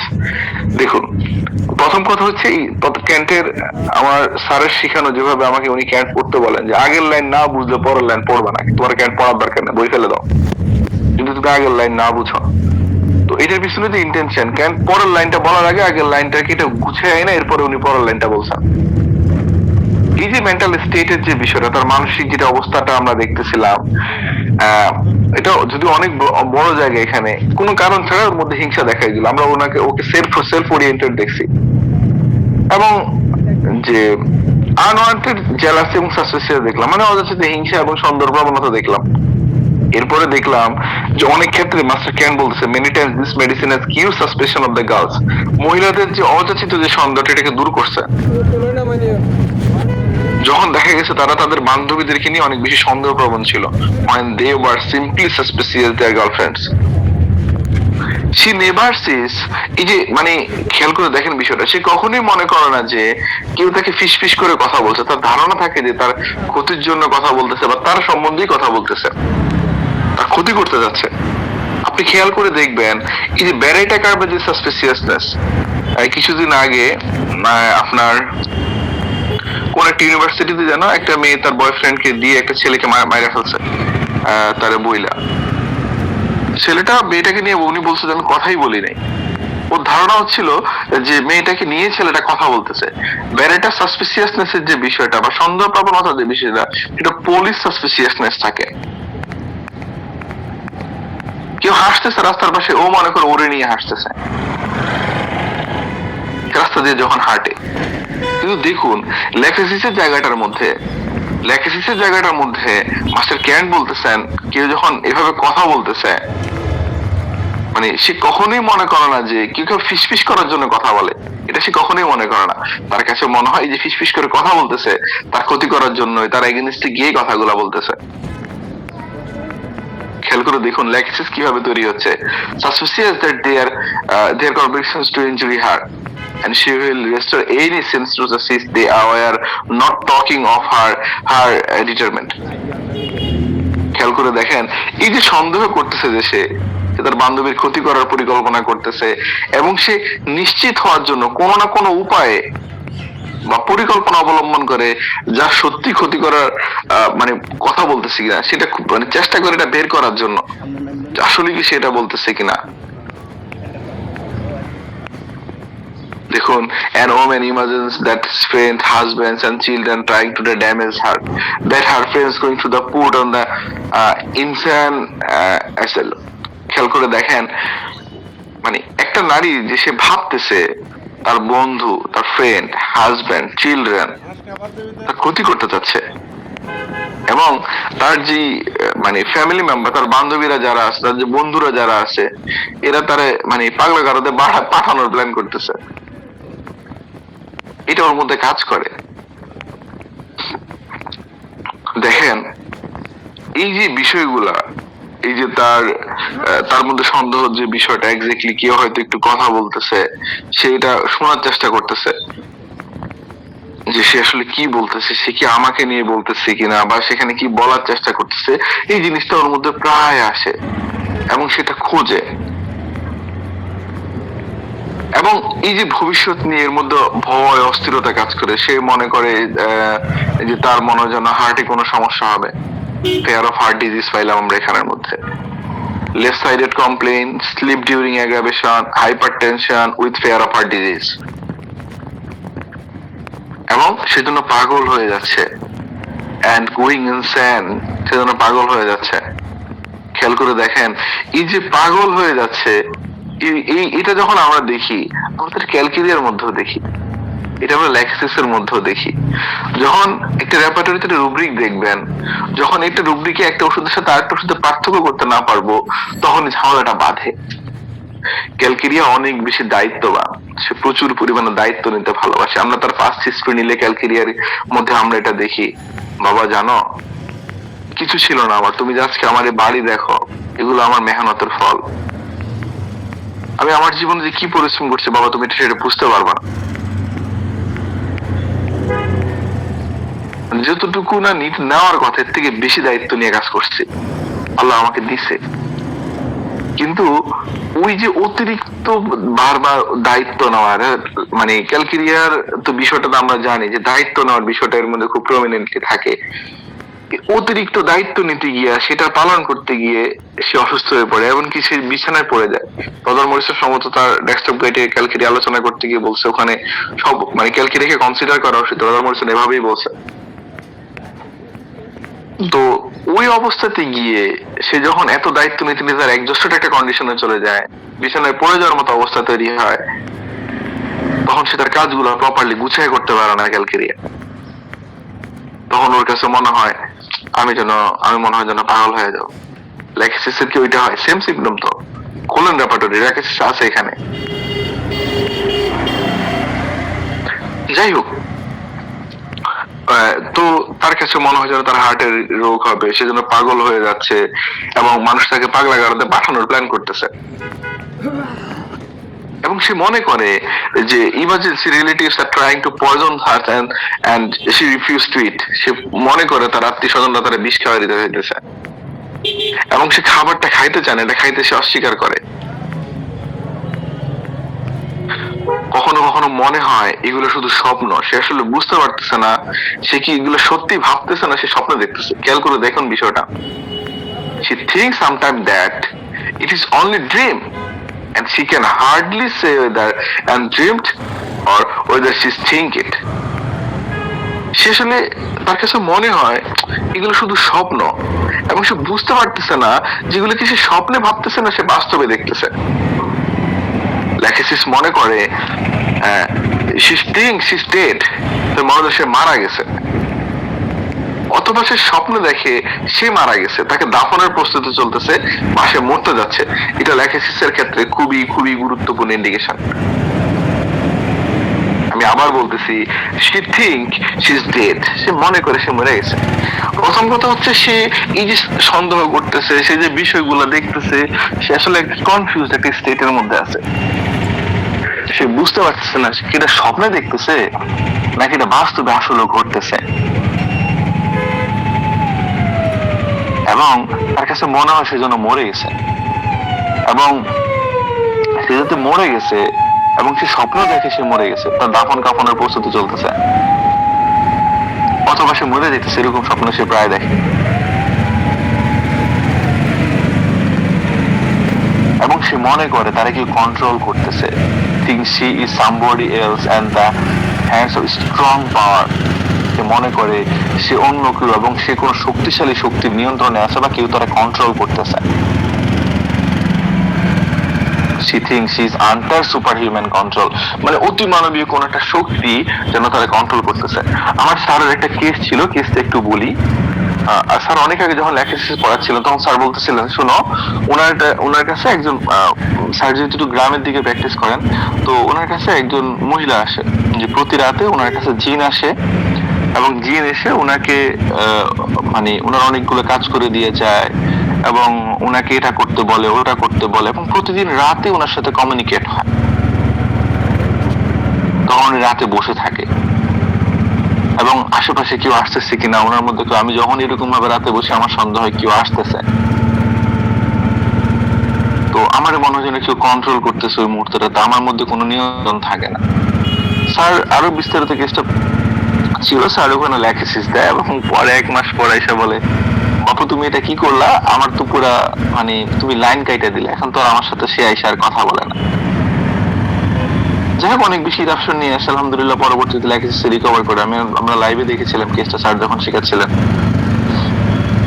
তো এটা এই জন্য বলতেছিলাম যে ল্যাকেসিসের মধ্যে এই জিনিসটা খুব প্রমিনেন্টলি আছে, তারা কেউ যেন কন্ট্রোল করতেছে, সে যেন শক্তিশালী কারো অধীনে আছে, কোন অতিমানবীয় কোন শক্তি তারা নিয়ন্ত্রণ করতেছে।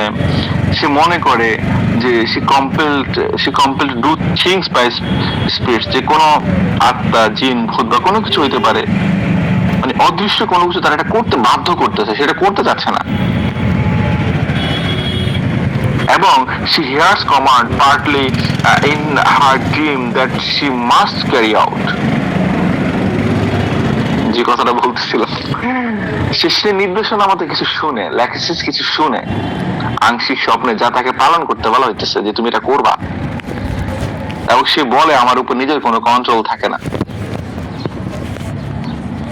এবং এই যে কখনো কখনো এই নির্দেশনাগুলা মানে কণ্ঠস্বরের মতো হয়, দেখেন, sometimes it takes from the voice in which is commands to be spell, do murder or confuse thing, she never did। কখনো কখনো তার এই নির্দেশগুলো একটা কণ্ঠস্বরের মতো মনে হয়, যেন ল্যাক্সিসকে এই কথাগুলো বলতেছে, এটা চুরি কর, ওরা যে মাইরা হালা, এমন কোন অপরাধ করতে তারা বলা হয় যেটা সে কখনোই করে নাই। নেভার এভার, ল্যাক্সিস কখনো এটা এর আগে করে নাই, তারা এটা করতে বলা হয়। And she has no space of mind until she makes confession of something she has never done। এবং সে এমন কাজ কখনো না করলো এটা স্বীকার করে না, এবং না করা পর্যন্ত মনের কোনো শান্তি থাকে না। খেয়াল করে দেখেন বিষয়টা, যে মানে এবং সে যে কাজটা যে কখনো না কখনো না করলেও স্বীকার না করা পর্যন্ত তার মনে কোনো শান্তি কাজ করে না। আমরা দেখলাম যে ফিউচার অ্যান্ড যে ভবিষ্যৎ নিয়ে এর মধ্যে ভয় হয়, খারাপ কিছু একটা ঘটবে, হার্টে রোগ হবে, এবং এর মধ্যে যে প্যারানয়েড ডিলিউশন হয়, কি হয়, ফ্যামিলি মেম্বাররা বিষ খাওয়াই দিবে, লোকেরা বলতেছে ভালো লেগেছে, লোকেরা তার ক্ষতি করবে, এর মধ্যে জিনিসটা কাজ করে। সে আসলে কি স্বপ্নে দেখতেছে না এটা বাস্তব, সেটাকে পার্থক্য করতে পারতেছে না। নিজের মৃত্যুকে সে কল্পনা করতেছে, আমি মরে গেছি, আমার স্বপ্নের মধ্যে সে দেখে যে তারা দাফন কাফনের কাজ চলতেছে এখানের মধ্যে। এটা ল্যাক্সিসের মেন্টাল স্টেটের খুব ইম্পর্টেন্ট একটা জায়গা, আমরা যেন এই জায়গাটাকে কোনোভাবেই না ছাড়ি। তো একটা ড্রাগ যখন তৈরি হয়, একটা ড্রাগ পিকচার থাকে, এটাই মূলত ড্রাগ পিকচার। যাই হোক, এই যে ওর একটা ভয়ঙ্কর সিচুয়েশন তৈরি হয়েছে এখানের মধ্যে, আমরা যে জিনিসটার ব্যাপারে কথা বলতেছিলাম, যে ল্যাক্সিসের মেন্টাল স্টেটের যে বিষয়টা, মানে তো ফ্যামিলি মেম্বার গুলা যারা থাকে, স্পেশালি ওদের প্রতি এর ক্ষোভটা বেশি কাজ করে, যে ওরাই ওর এই কাজটা করতেছে, বা তার রাতে কি অর্ডার দিতেছে, বা সেটা কিছুর মধ্যে ডুইবা আছে ওর মধ্যে, এরকমটা মনে হয়। মানসিক কষ্ট, এই যে যন্ত্রণা গুলা খুব তীব্র, যতক্ষণ না সে এমন কিছু স্বীকার করে যা সে কখনো করে নাই। খেয়াল করে দেখেন বিষয়টা, এই যে তার মধ্যে একটু আগে আমরা যেটা বললাম, দয়া করে একটু লাইন গুলা থেকে আমরা হারায় না যাই, যদিও আলোচনাটা একটু লম্বা হচ্ছে। আমি এর আগেই বলছি আমি হয়তো 3টা পার্ট নিয়ে এটাকে আলোচনা করবো, কারণ ওষুধটা অনেক বড়, এর ব্যবহারের জায়গাটা অনেক বেশি। ছোট ছোট ওষুধগুলা যেখানে আমরা মানে বড় বড় ওষুধগুলো ফেল করলে ভাবি, কিন্তু বড় বড় ওষুধগুলোকে আমার মনে হয় আরো ডিপলি বোঝা উচিত।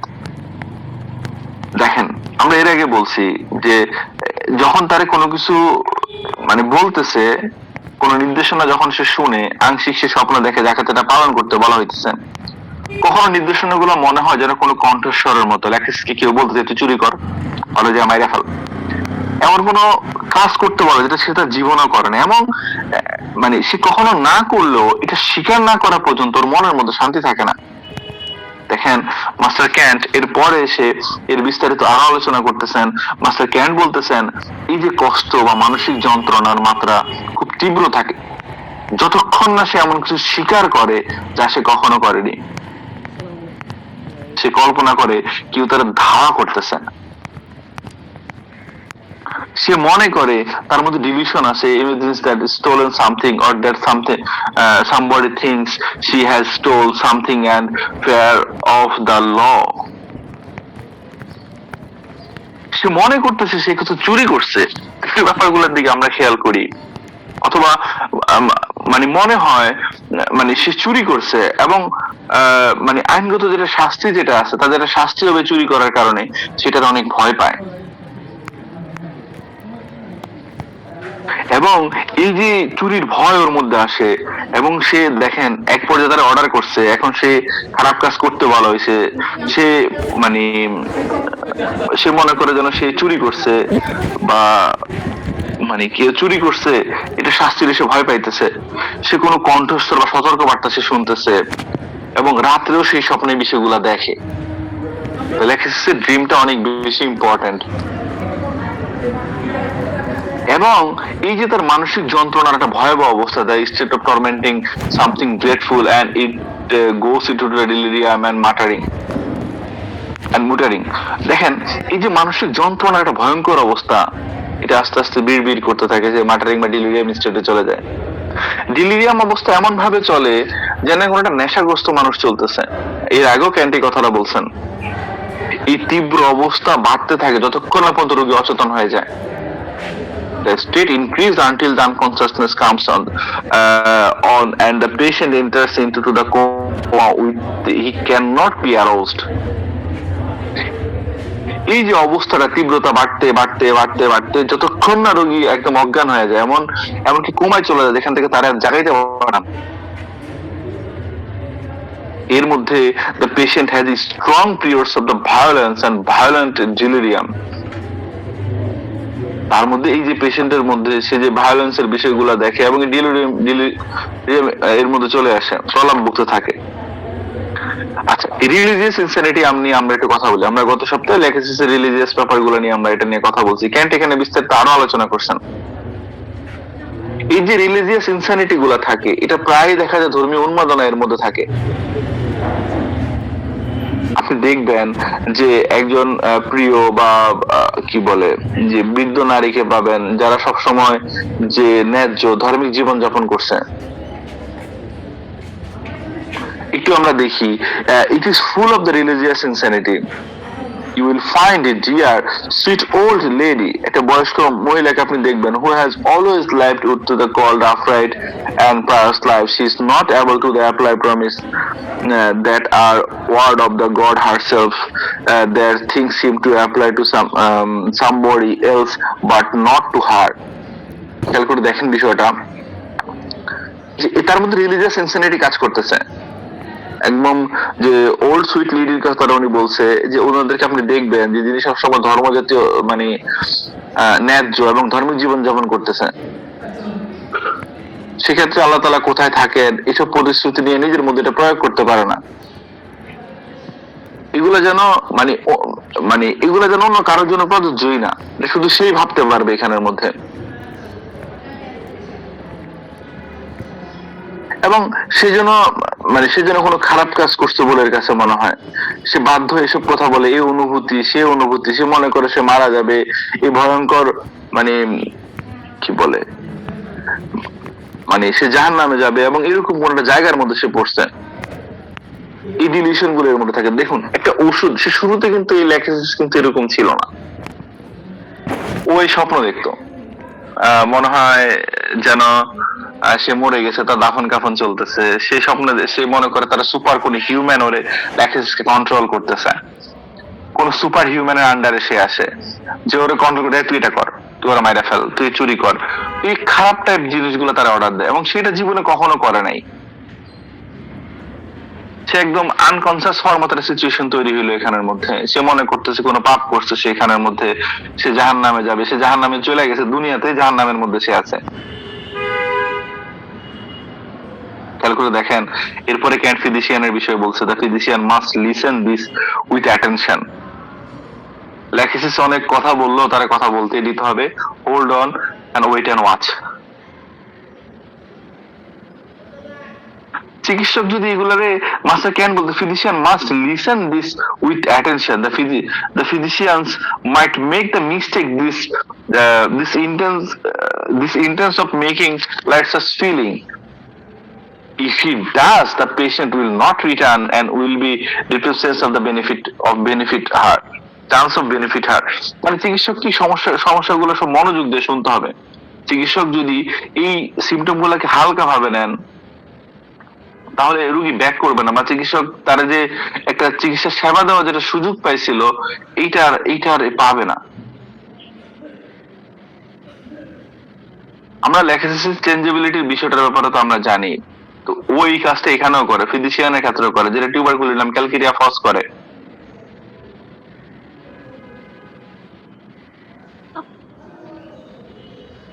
যাই হোক, তো এই যে ল্যাকিসিস যে বিষয়গুলো নিয়ে আমরা কথা বলতেছিলাম, এটা একটা ড্রাগ পিকচার একদিনে তৈরি হয় না, এর লাইফের একটা জার্নি থাকে। ওই শুধু দুই একটা সিমটম দেখে ওষুধ প্রেসক্রিপশন করা একটু বিপজ্জনক বিষয় আমরা দেখি। তো তার মধ্যে যে no matter what her whims are, no matter are religious opinions are, মানে যতই তার অদ্ভুত ইচ্ছা বা ধর্মীয় মতামত থাকে, তার মানসিক অবস্থাকে শ্রদ্ধার সাথে দেখা উচিত। এটাকে যে it must be treated as if war so, এটা ঠিক, তারা তেমনি মানা উচিত, বাধ্য। মাস্টার ক্যান্ট এরপরে ফিজিশিয়ানদের আমাদের উদ্দেশ্য করে বলতেছেন, রোগীর সঙ্গে সহানুভূতি, তাই এই যে সেই সব পাগলামি আচরণ করতেছে আমার সামনে বসে বসে, সে যেসব পাগলাটে আচরণ করতেছে, এইগুলাকে মাস্টার ক্যান্ট বলতেছেন, she must have sympathy and kindness. রোগীর সঙ্গে সহানুভূতি, সদ আচরণ করাটা দরকার। যদি চিকিৎসক ধার্মিক মানুষের কাছে অধার্মিক হিসেবে পরিচিত হন, এটা তাহলে দুঃখজনক একটা বিষয়, তারা হয়তো এখানে আর ব্যাক করবে না। এটা ক্যান্টের মন্তব্য, প্লিজ এটা আমার উপরে কেউ চাপায় দিয়েন না। It is an unfortunate thing for a doctor to get a reputation of being ungodly man among PS people, so to the diplomats doing these people and immense amount of God, immense of good. মানে যদি সে এইসব মানুষের উপকার করতে না পারে আর কি, এবং চিকিৎসককে রোগীর এসব অদ্ভুত ইচ্ছা ও ধারণার সঙ্গে খোলামেলা থাকা উচিত, জিনিসগুলো বোঝা উচিত। যখন একজন চিকিৎসক ফ্রেন্ডলি না হয়, তখন তাকে সিমটম দেয় না। কেস টেকিং করার সময় সব থেকে গুরুত্বপূর্ণ পার্ট হচ্ছে তার মানে ডিপ কোনো বিষয় শুরুতে টাচ না করা, এক ফোটো টাচ না করা, এবং কোনো ডিপ কোনো বিষয় সে বলতেছে যেটা কোনোভাবেই হালকা না, ব্যাপারটা কোনোভাবেই হালকা না, ব্যাপারটা হাসির, মানে এরকম হাসির আশেপাশে 8-10 জন হাসতেছে, এই হাসিটা চিকিৎসক দিতে পারবে না, কারণ রোগী লজ্জা পেয়ে যাবে, বা সে সিমটমটা ওরকম ভাবে ন্যারেট করবে না, যেখান থেকে হয়তো চিকিৎসক কোনো ওষুধে পৌঁছাইতে পারতো। আল্লাহ, এটাও কি হয় যে স্বপ্নের মধ্যে আয়সা তারে কেউ বলতেছে এটা করতে, সেটা করছে, সেটা শিকার না গেলে ওর কাছে ভালো লাগে না, এটাও হয়, সেখানে হাইসা দিতেছে এখানের মধ্যে বসে, এটা রাইট না। ক্যান্ট মানে এই জন্য এটাকে ক্যান্টের লেকচার বলা হয়। যাই হোক, তো যে এক্ষেত্রে যে পেশেন্টের সাথে একটু কোঅপারেটিভ হওয়া উচিত, যাতে সেটা ভরসার জায়গা পায়। আপনি দেখবেন ন্যাট্রামকে বলা হয়, আমাদের ন্যাট্রাম গ্রুপকে বলা হয় যে ওরা মানে যে কোনো জিনিস হোল্ড করে রাখে। আপনি ধরেন কোনো কথা তার কাছে বলছেন, জীবনও কারোর কাছে বলবে না, ও সবার ইমোশন হোল্ড করে। এটা দ্বিতীয় পার্সনের কাছে ন্যাট্রাম কখনো যা বলে না, ন্যাট্রাম এটা নিজের মধ্যে হোল্ড করে রাখে। কিন্তু এই ন্যাট্রাম যখন আপনার সামনে আসবে, এই যে ডিপলি অ্যান্টিসাইকোটিক যে ড্রাগ গুলো আমাদের আছে, যে যদি আমরা থুচার কথা বলি, তখন সে কোনো কিছু প্রকাশ করতে চায় না। এইটুকুই, তার কি দরকার বলেন? এখানের মধ্যে আর কিছু দরকার নেই, তো এখান দিয়ে ওষুধ দেন। মানে আপনি তার যত ভিতরে ঢুকবেন সে আপনারা তত বাধা দিবে, যত ভিতরে ঢুকবেন সে আপনাকে তত বাধা দিবে, সে আপনাকে এন্টার করতেই দিবে না এখানের মধ্যে, কোনো সিমটম প্রকাশই করবে না এখানের মধ্যে। যাই হোক, সিক্রেটিভ যে বিষয়গুলো আছে, সিক্রেটিভ যে বিষয়গুলো আছে, এই সেই যে গোপন করার যে বিষয়টা, এটা একটা সিমটম। তো এখানের মধ্যে আমরা দেখি যে this state of religious melancholy with religious insanity, with not uncommonly attended with the loquacity and talkativeness which Laxis is full of. এই যে ধর্মীয় যে বিষণ্ণতা কাজ করতেছে, ধর্মীয় উন্মাদনা এর মধ্যে কাজ করতেছে, এবং এটা প্রচুর মানে কি বলে বক্তৃত্ব শক্তি বা অতিরিক্ত কথাবার্তার মধ্যে এই জিনিসটা পাওয়া যায়, যেটা ল্যাকিসিসকে ইন্ডিকেট করে। মাস্টার ক্যান্ট এরপরে বলতেছে, it is commonly among to the man আর very seldom, sorry women and very seldom among the man. এটা সাধারণত দেখা যায়, এই যে এটা সাধারণত মহিলাদের মধ্যে বেশি দেখা দেয়, পুরুষদের মধ্যে এটা কম দেখা যায়। That will find this religious melancholy. এবং দেখেন যে now this women impel to tell it, she will annoy her eminent friends. এটা নারী বলতে বাধ্য হয় যে যে এগুলা বলার জন্য সে তার ঘনিষ্ঠ বন্ধুদেরকে দিন রাত বিরক্ত করবে, এবং তার এই যে মানে তার যে সোল, তার যে আত্মাটা আছে, এটা জাহান্নামে যাবে, এবং এর যে দুষ্টতা বা যে ভয়ঙ্কর কাজগুলা করতেছে, তারা যে খারাপ কাজ করতেছে এগুলোর মাধ্যমে, এবং তারা যদি জিজ্ঞেস করা হয়, if you ask her what things has committed, she will be say everything but cannot pin her down to the fact that she has killed anybody. মানে যখন তারা জিজ্ঞেস করা হয় সে কি করছে, সে সবকিছু বলবে, কিন্তু আপনি কখনো নিশ্চিত হতে পারবেন না যে সে কাউকে হত্যা করছে। এই যখন তার এই গল্পগুলা বলতে দেওয়া হয়, সে আপনাকে মানে সব ধরনের অপরাধ বলবে সে যেটা করছে। তো খারাপ বিষয় হচ্ছে এইটা, খেয়াল করে দেখেন, although she has been a well-behaved, well-disposed woman, তাহলে যদি তখন আপনি কথাগুলো বলতে দিবেন, সে তো প্রথমে স্বীকার করতেছে না যে কাউরে হত্যা করছে বা সে খারাপ কিছু করছে, সে আপনাকে হয়তো বলবে না, কিন্তু আপনি যখন তারে এই কথাগুলো বলতে দিবেন, তখন দেখবেন যে ও এই ওই মুহূর্তে আইসা যে ও বলবে যে ওই খারাপ গুলা করছে, কিন্তু যদি সে মনে করে যে সেটা ভদ্র মহিলা, সে সব খারাপ কাজ করে না, সে খারাপ কাজের ধারে কাছেও নাই। এখানের মধ্যে আমরা বাইপোলারিটির বিষয়গুলো দেখি, একদিক থেকে সে রিলিজিয়াস বিষয়গুলোকে সবাইকে সতর্ক করতেছে বা এইসব, আর সেই কাজগুলোই করতেছে। তুলনামূলক ভাবে মাস্টার ক্যান্ট যে জিনিসটা বলছে, এটা তুলনামূলক ভাবে মহিলাদের মধ্যে বেশি পাওয়া যায়। এই যে ল্যাকিসিসের বিষয়গুলা, আমরা এই টকেটিভনেস এর যে বিষয়গুলো ল্যাকিসিসের মধ্যে দেখি, যে প্রচুর পরিমাণে টকেটিভ হয় এরা, যে এরা অনেক বেশি পরিমাণে কথা বলে, এটার নিজের ভিতরের যে ইম্পালসটা আছে সেটাকে জাস্ট কমানোর জন্য সেই কাজটা করে, যে ভিতর থেকে তার তাড়না আসে, you have to say that, you have to do that, like this one. Another kind of loquacity due to the laxis patient impulse to talk constantly, এটা ল্যাকিসিসকে ক্রমাগত ভাবে বলতে বাধ্য করে। এমন একটা অবস্থা দেখা যায় যেখানে রোগী সবকিছু দ্রুত করতে চায়, প্রত্যেকটা কাজ সে দ্রুত করতে বাধ্য করতে চায়। Everybody else to hurry, wants everybody else to hurry, যে এমন একটা অবস্থা আমরা এখানে দেখতে পাই যেখানে রোগী সবকিছু দ্রুত করতে চায় এবং প্রত্যেকেই দ্রুত কাজ করতে করতে তারা বাধ্য করতে চায় সবাইকে। এই তাড়াহুড়ার সাথে দেখা যায় যে which state of the hurry but the loquacity and something beyond comparison until you have to the had it। এই যে তাড়াহুড়ার সাথে দেখা যায় সে অতিরিক্ত কথাবার্তার সাথে মানে কথাবার্তাগুলো জড়িত থাকে, যা শোনার আগে মানে অসম্ভব মনে হয়। এটাকে বর্ণনা করার চেষ্টাটা মাস্টার ক্যান্ট বলছে বৃথা, যে it is no use to the attempt to describe। যাই হোক, এখানে যে বর্ণনা করাটাই বৃথা চেষ্টা, কারণ হচ্ছে গিয়া একত্রিত দ্রুত একটা বিষয় থেকে অন্য বিষয় জাম্প করতেছে, কখনো দেখা যাচ্ছে সেন্টেন্স গুলো অর্ধেকে শেষ হয়ে যাচ্ছে, আবার ধরে নেওয়া যায় যে সে হয়তো মানে সে হয়তো ধরে নেয় আপনাকে যে সে কথাটা বলতেছে আপনি বুঝছেন, এটা ওই জন্য সেটাকে চেঞ্জ করে শিফট করে সে চলে যায়।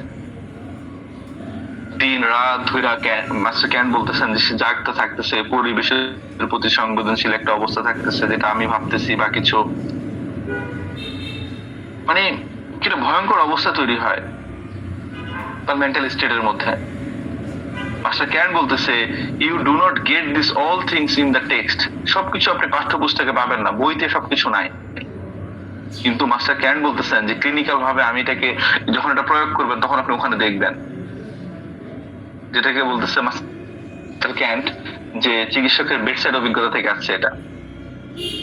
অত্যন্ত অসাধারণ অতিরিক্ত কথাবার্তা, যেখানে খুব মানে নির্বাচিত বাক্যাংশ ব্যবহার করে যখন সে কথা বলে, কিন্তু দেখা গেল মানে বিষয়গুলো এরকম না যে সে সংশ্লিষ্ট বিষয়গুলো নিয়ে কথা বলে। একটু খেয়াল করে দেখেন বিষয়টা, মোস্ট এক্সট্রাঅর্ডিনারি লোকাসিটি, এই যে ল্যাকিসিসের লোকাসিটি নিয়ে কথা বলা হচ্ছে এখানে, এই যে ল্যাকিসিস যে অতিরিক্ত কথাবার্তা বলতেছে, making spacious in very selected passages but jumps off out of the most it is a subject, যে অত্যন্ত অসাধারণ কথাবার্তা, মানে অসাধারণ অতিরিক্ত কথাবার্তা সে বলতেছে, যেখানে খুব মানে সিলেক্টেড কিছু সেন্টেন্স ব্যবহার করে সে কথা বলতেছে, কিন্তু এরকম না সংশ্লিষ্ট বিষয়গুলোতে জাম্প করে,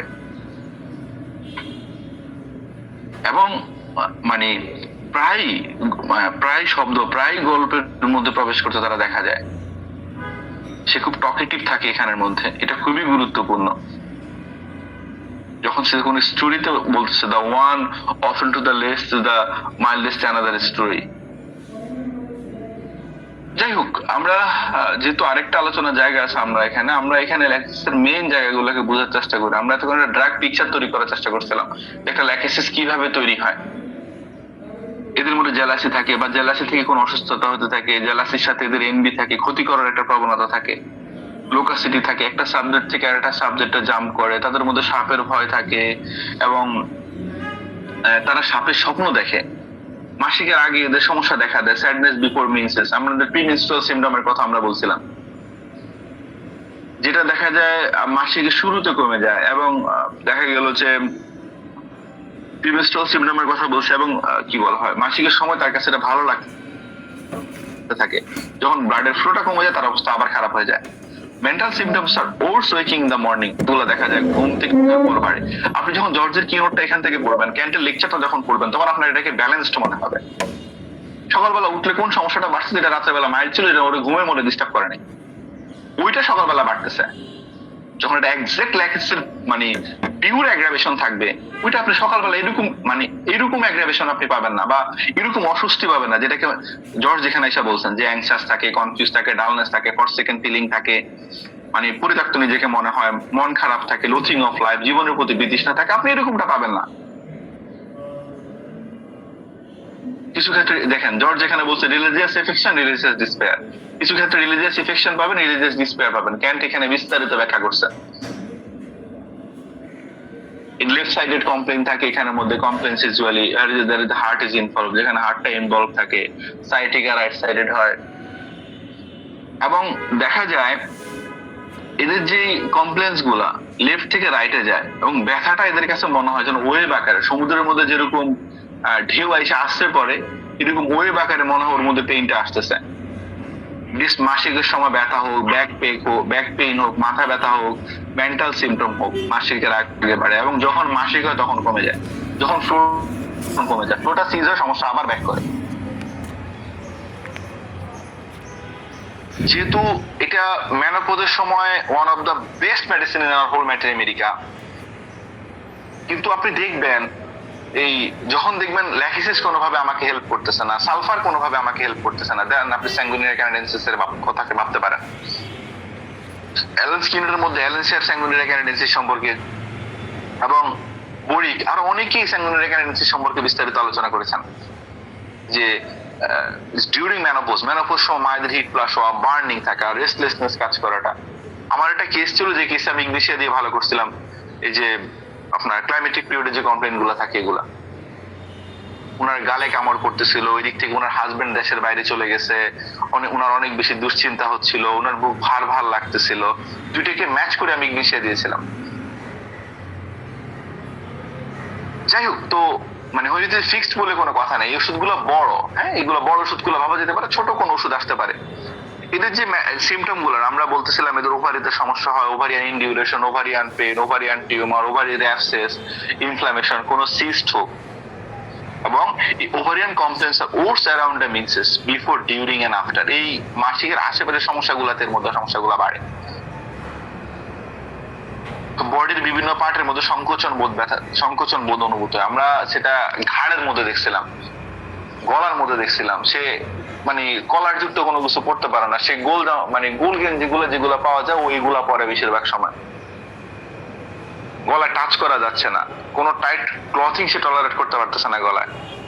arrested respiration on going on the sleep, যখন সে ঘুমের দম আটকে যায়, অর ডিউরিং স্লিপ বা ঘুমের সময়, that makes to jumps up with terror and suffocation. দম আটকে গেছে, ভয় সে লাফ দিয়ে ওঠে। আমরা কি পার্ট 3 তে যাব আগামী দিন নাকি আছে? জি স্যার, পার্ট 3 তে যাব স্যার, অল্প একটু আছে, এই জন্য ছেড়ে দিচ্ছি স্যার। জি জি জি জি। আর অল্প একটু আছে স্যার। আচ্ছা, তো impossible to slice on the left side, সে বাম পাশে চেপে শুইতে পারে না, তার যে বুক ধরপড় করতে থাকে সেটা বাম পাশে চেপে শুলে হয়। এর হিট ফ্লাশ হইতে থাকে, স্পেশালি ডিউরিং ক্লাইমেটিক্স, আমরা যে মানে যখন মেনোপজ হয়, মিন্স বন্ধ হয়ে যায়, হিট ফ্লাশ হইতে থাকে, অনেক ঘামতে থাকে, বুক ধরপড়, প্রচুর পরিমাণে বুক ধরপড় করতে থাকে, ট্র্যাকিকার্ডিয়া ডেভেলপ করে এখানের মধ্যে। আর এটার আরেকটা খুব গুরুত্বপূর্ণ বিষয়, আমরা যেখানে অন্য ওষুধগুলাকে ভাবি, অন্য ওষুধগুলাকে ভাবি বলতে এটা বলার চেষ্টা করতেছি আমি, যে যেখানের মধ্যে আমরা দেখি যে স্পেশালি চায়নার মধ্যে, আপনি চায়নাকে দেখবেন হিপার, মানে পুরা হিপার। এরপরে আপনার কি হয়, ওর মানে যখন আপনি হালকা টাচ করবেন মনে দম আটকায় যাচ্ছে, বাবা ধৈর্য না, মনে হচ্ছে আর্নিকা, এটা আচ্ছা আসার দরকার নেই, ব্রুইস ফিলিং হচ্ছে এখানে, মনে হচ্ছে মোহিত পারে এটা ব্রায়োনিয়া, আইসা তো দিব আমার নাড়া। কিন্তু এই চায়নার মধ্যে স্পেশালি দেখা যায়, এটা ল্যাকক্যানের মধ্যে আছে, আমাদের ল্যাকেসিসের মধ্যে আছে, ল্যাকক্যান আলোচনা করতে গিয়া ক্যান্ট ল্যাকেসিসের ব্যাপারটা টানছে ওখানে, লাস্টে দিয়ে আছে এখানে, যে এই যে বিষয়টা এখানের মধ্যে আছে, যে জিনিসটা ঘটে, যে যখন ওরে হালকা টাচ করা হয় তখন মনে ধরো দম বাইর হয়ে গেল, জোরে চাপ দিলে ভালো লাগে। তো এটা আমরা দেখি, একটা মিনিট স্যার।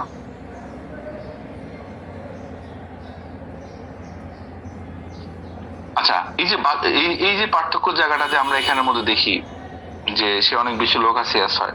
দেখুন, এর যে কোনো ডিসচার্জ যখন সাবটেস্ট করা হয়, এই সমস্যাগুলো কখন বাড়ে? টাচে বাড়ে, হাঁটতে গেলে বাড়ে, কোনো ডিসচার্জ চাপা পড়লে বাড়ে, ঘুমের আগে সময় বা ঘুমের শুরুতে সমস্যাগুলো বাড়ে, বাম পাশে হয়, ওয়ার্ম ওয়েট ওয়েদারের সমস্যাগুলো বাড়ে, আবহাওয়া পরিবর্তন হলে বাড়ে। ক্যান্ট যেখানের মধ্যে আরো বলছেন, যখন শীত থেকে গরমের দিকে যায় ওই সময়টাতে সমস্যাগুলো বাড়ে অন্যান্য সমাজগুলোর তুলনায়। এবং এই যে মাসিকের সমস্যাগুলোর উপশম হয়, ডিসচার্জ হলে উপশম হয়, একটু লুজ ক্লথিং এর উপশম হয়, জোরে চাপ দিলে কাছে ভালো লাগে, স্লাইড প্রেশার সে নিতে পারে না। গত সপ্তাহে স্যারের একটা কথা ছিল যে ল্যাকেসিস এবং স্টামোনিয়ামের এই যে লোকাসিটির যে কারণটা, আমরা ল্যাকেসিস ও লোকাসিটির অনেকগুলো কারণ দেখছি, এরপরে জাস্ট একটু টাচ করে আমি আলোচনা ছেড়ে দিচ্ছি আজকে। ল্যাকেসিসের বাচ্চাটার ল্যাকেসিসকে অনেক সতর্ক থাকে, এরা অতিরিক্ত কথা বলে, কথাবার্তার মধ্যে এটা খুব হারি অ্যান্ড হ্যাস্ট হয়, অ্যান্ড চেঞ্জেবিলিটি থাকে এদের মধ্যে, প্রচন্ড উত্তেজনা বা আগ্রাসী মনোভাব থাকে এদের মধ্যে। এই বাচ্চালতার ক্ষেত্রে প্রায় মানসিক চাপ, হিংসা বা ঈর্ষা থাকে এখানের মধ্যে। এটার পিছনে মেইন কারণ কি থাকে? তিনটা প্রধান কারণ থাকে। এক হচ্ছে ইন্টারনাল এক্সাইটমেন্ট অ্যান্ড সেন্সিটিভিলিটি, রোগী তার নিজে চারপাশের বিষয়ে অত্যন্ত সচেতন। ওই যে ক্যান্ট একটা কেস বলছে না, যে আমার ওই তার মেয়ে ফ্রেন্ড যারা আছে ওরা হয়তো ওর নিয়ে ফিসফিস করে কোনো কথা বলতেছে, ওর বিরুদ্ধে খারাপ কিছু বলতেছে, দূর থেকে এটা শুনে। এক। দুই নম্বর বিষয় হচ্ছে যে রোগীর ভিতরে যেটা চাপ আছে, ভয় আছে, উদ্বেগ আছে, যেটা বাচালতার দ্বারা সেটা প্রকাশ পায়। শরীর ও মানসিক উত্তেজনা, যে physical excitement and mental excitement, excitive অতিরিক্ত গরম, কোনো হরমোনাল চেঞ্জ যেখানে মধ্যে দায়ী থাকে। আমরা এক্সাম্পল যে হঠাৎ করে যে উত্তেজনা বা জিজ্ঞাসার প্রতিক্রিয়া, তার কথার গতিবেগটা বাইরে যায়। আর স্ট্রামোনিয়ামের মধ্যে আমরা যখন দেখি তার বাচালতার বিষয়টা, সে এক্সাইটমেন্ট থাকে, ভয়ঙ্কর চিন্তা থাকে। এই যে মানে মেন্টাল সিমটম, ভায়োলেন্সি, ধুমধাম ভাঙচুর করে ফেলা, সাথে এক্সট্রিম ফেয়ার অফ ডার্কনেস, মারাত্মক পরিমাণে অন্ধকারের ভয় উইথ বিহেভিয়ার ডিস্টারবেন্স বা ঘুমের মধ্যে ভয় পাওয়ার বিষয়টা, ওখানে স্ট্রামোনিয়ামকে অন্য ওষুধ থেকে সম্পূর্ণভাবে আলাদা করে দেয়। তার ভয়, আতঙ্ক, ঘাবড়ে যাওয়া, মানসিক বিভ্রান্তি গুলো স্ট্রামোনিয়ামকে, সে চারপাশের বিষয়গুলোকে হুমকি মনে করে।